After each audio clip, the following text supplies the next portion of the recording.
Salam değerli izleyiciler. Hayat bize öğretir ki her adımımızı hesaplayarak, düşünerek atmalıyız. Bu, xüsusilə resurslarımızı necə idarə etməyimizə aiddir.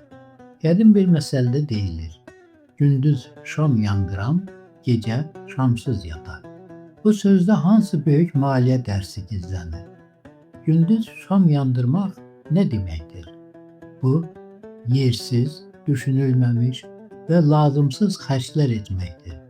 Gündüz vaxtı günəşin ışığı varkən şam yandırmaq, o məhdud resursu sadəcə israf etməkdir. Bu, bugünkü dildə ehtiyac olmadığı halda ən bahalı telefonu almaq, qazanmadığın pulu xərcləmək və ya vaxtını boş işlərə sərf etmək deməkdir. Bəs nəticən?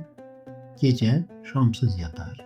Gecə çətin günləri, gözlənilməz xərcləri, yaşlılığı və ya böhranı təmsil edir. Gündüz yersiz israf edən şəxs əsl ehtiyac anında, yəni qaranlıq düşəndə həyatı vacib olan işıqdan, yəni resurslardan və ehtiyatdan məhrum olur.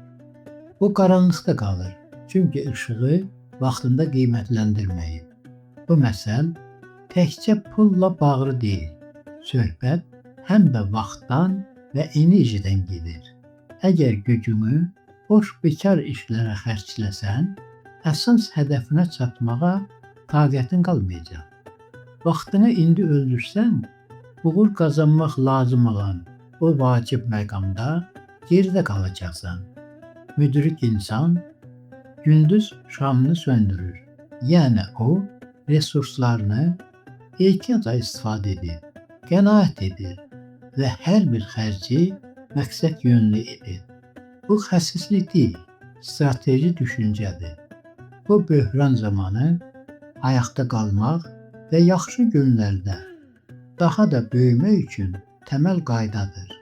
Gəlin bu məsələ gündəlik həyatımızın devizinə çevirək. Fikirlərinizi şərhlərdə bölüşün.